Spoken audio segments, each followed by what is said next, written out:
একজন নাম বলতে পারবেন না, কিন্তু 100 বছর না 500 বছর আগে এই পৃথিবীতে সবচেয়ে বড় আলেম কারা ছিল, তাদের নাম কি আমরা জানি কিনা?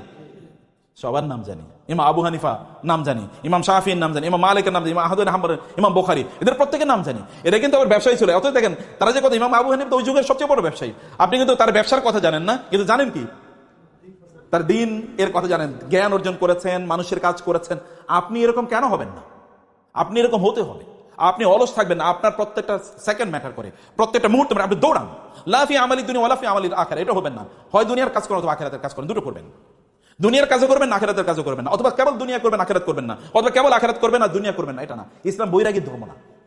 ইসলাম বৈরাগীর ধর্ম না যে আপনার তবলা নিয়ে ঘুরবেন আর গান গাইবেন আর হিন্দুদের মতো করে, ওদের ওই যে ইয়েদের মতো করে, অথবা বৌদ্ধদের ভিক্ষুদের অথবা খ্রিস্টানদের ফাদারদের মতো করে বিয়ে শাদী নাই, টাকা পয়সা ইনকাম করা যাবে না, এগুলো না। নো, আপনি সবকিছু করবেন ওমর রাদিয়াল্লাহু তাআলার মতো। আপনি আধা পৃথিবীর অর্ধ পৃথিবীর শাসক, কিসের ডোনাল্ড ট্রাম্প আর কিসের আপনার ওই যে জো বাইডেন অথবা কিসের বারাক ওবামা, কিসের বিল ক্লিন্টন, ওইরকম 1 কোটি বিল ক্লিন্টন আনলে একটা ওমরের পায়ের কাছেও কি এটা নখের সমান না, এত ক্ষমতা ওমর রাদিয়াল্লাহু তাআলা আনহু, এত পাওয়ারফুল, আধা পৃথিবী শাসন করেন। তারপর রাতের বেলা কি নামাজে তাহাজ্জুদের মধ্যে দাঁড়ায় কাঁদেন, আল্লাহ তুমি কি আমাকে ক্ষমা করে দিয়েছো নাকি ক্ষমা করো নাই? এবং বলেন, আল্লাহ ফোরাত নদীর তীরে যদি কোনো কুকুর না খেয়ে মারা যায় তাহলে তো আমাকে তুমি জিজ্ঞেস করবা। এবং এই কারণে লোকদেরকে বলেন, খবরদার কোনো কুকুরও যেন না খেয়ে না থাকে, কোনো কুকুরের খাবারও যেন এরকম না হয় তাকে প্রোভাইড করা হবে না। তা অবশ্যই প্রোভাইড করতে হবে, তা নিশ্চিত করতে হবে। রাস্তা মসৃণ করতে হবে, সে ফোরাত নদী তীর অর্থাৎ ইরাকে 1000 মাইল দূরে, সেখানে রাস্তা যেন মসৃণ হয়। আপনাকে এরকম মানুষে পরিণত হবে। যুদ্ধ করবেন কি? আপনি টাকা দিয়ে তো যুদ্ধ করতে হবে। আপনি ধরুন ইসলাম প্রচার করবেন, এখন আপনি ইসলাম প্রচার করার জন্য আপনি একটা মাহফিল করবেন, টাকা লাগবে না? এবার ভিক্ষা করবেন।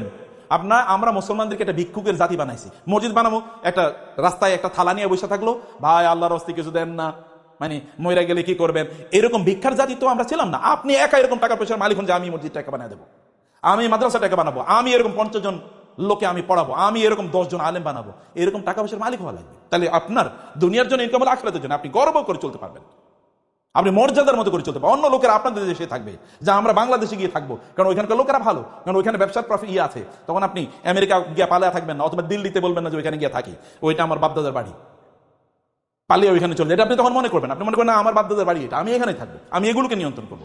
You will have to do ইট।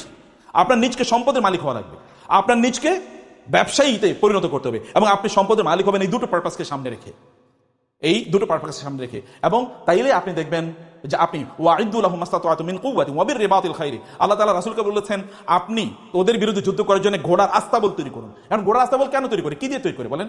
ঘোড়ার আস্তাবল মানে আপনার সবচেয়ে ভালো দামি ঘোড়া এখানে উৎপাদন করা লাগবে। আবার গাড়ির দামি ঘোড়া উৎপাদন করলে ঘোড়ার খাবার দেওয়া লাগবে না, খাবার আপনাকে তার মানে আলাদা কি, এই যে মানে বিভিন্ন প্রাণীর যে খাবার, এগুলোকে ফিস্ট না ইয়ে বলে, হ্যাঁ এই যে বিভিন্ন এগুলো আপনার ফিস্টের জন্য আপনাকে আলাদা ফ্যাক্টরি ডেভেলপ করা লাগবে। আবার এগুলো ধরেন রোগ আছে, রোগের চিকিৎসা করার জন্য কি আলাদা এই যে ভেটেরিনারি সিস্টেম আপনাকে ডেভেলপ করা লাগবে। আবার এগুলোকে বিক্রি করার জন্য আলাদা বাজার ব্যবস্থা তৈরি করতে হবে, চেন মার্কেট মানে সাপ্লাই চেন ম্যানেজমেন্ট আপনাকে তৈরি করতে হবে, আপনাকে আলাদা দক্ষ লোক তৈরি করতে হবে। এটা হিউজ ইন্ডাস্ট্রি। আল্লাহ তার রাসূলকে বলছেন মদিনা ইন্ডাস্ট্রি ডেভেলপ করেন, কারণ এটা অ্যাগ্রারিয়ান ইকোনমি, ওখানে কেবল এগ্রিকালচারাল প্রোডাকশন হয়, এগ্রিকালচার তো থাকবে, তার পাশাপাশি ইন্ডাস্ট্রি তৈরি করেন।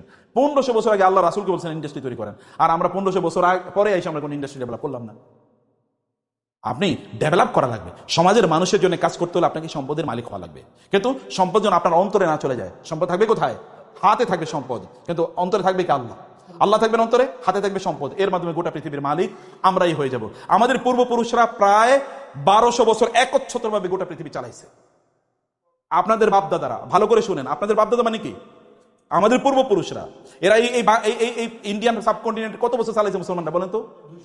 কি যে 200 বছর, কি বলেন 800 বছর। এই ইন্ডিয়া মুসলমানদের অধীনে, মোগলদের অধীনে, এটা 800 বছর ছিল, 800। ইউরোপ, এই যে আজকে যে ইউরোপ দেখতে পাচ্ছেন আপনার, এত ইন্ডাস্ট্রিয়াল ডেভেলপমেন্ট, এই পুরো ইউরোপ তৈরি করছে মুসলমানরা। ইউরোপের লোকেরা আগে বছরে তারা 2-3 দিন গোসল করতো, যেমন শাহবাগীরা বছরে 1-2 বার গোসল করে। অথবা দেখবেন আপনি হিন্দুরা, ওরা মনে করে গোসল কম করা ভালো।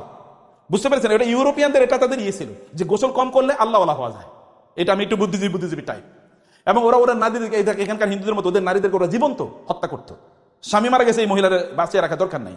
এবং রাস্তাঘাট সব অন্ধকারের মধ্যে জীবনযাপন করতো। মুসলমানরা ওইখানে গিয়ে তারা বলছেন রাস্তা হবে, রাস্তার মধ্যে কি এই যে নিয়ন লাইট এখন দেখছেন না, এটা মুসলমানরা এখন থেকে 1200 বছর আগে তৈরি করছে। মুসলমানরা এখন ইউরোপের বাড়িঘরগুলো দেখবেন মুসলমানদের, ওই আলহামরা, আপনারা ইন্টারনেট যদি ঘাটতে বুঝেন তাহলে আলহামরা বলে একটা সার্চ দেবেন। আলহামরা এটা স্পেনের প্রাসাদের নাম আলহামরা। এই আলহামরার মতো করে এখন ইংল্যান্ডের সকল বাড়িগুলো আলহামরার মতো, মানে ওইখান থেকে ওরা শিখিয়েছে architecture, building technology, civil engineering, mechanical engineering, এগুলো সব মুসলমানদের অবদান। মেডিকেল সায়েন্স মুসলমানদের, ফুল মেডিকেল সায়েন্সটা মুসলমানরা ডেভেলপ করছে, যেটাকে ইবনে সিনা বলা হয়, he is father of medical science.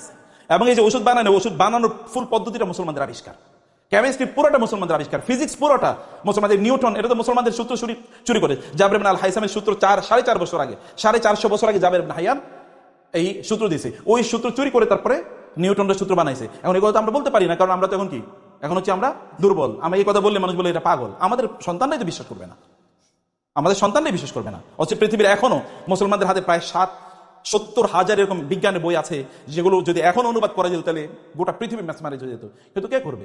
এখন তো মুসলমানরা কেবল খায় দায় ফুর্তি করো, আপনার টাকা হলে আপনি ইউরোপে গিয়ে একটা ট্যুর দিয়ে আসবেন, যে ওইখানে যাই, তাই না? কারণ ওইখানে গেলেই তো এখন মুসলমানরা ধরেন 40,000 ফিট উপরে উঠার পরে এরপরে ওই যে আপনার বিমান বালাকাটাকে বলে লাল পানি আছে, লাল পানি আছে, আশপাশে তাকায়, কেউ দেখা যায়নি, পরিচিত কেন, একটু লাল পানি দাও, কারণ বাসায় দেশে খাইতে পারে না, ওইখানে একটু লাল পানি খায়। এই চরিত্রওয়ালা মুসলমান কি দিয়ে কি হবে? আপনাকে চরিত্রবান হওয়া লাগবে, টাকা পয়সার মালিক হন, গোটা পৃথিবী নিয়ন্ত্রণ।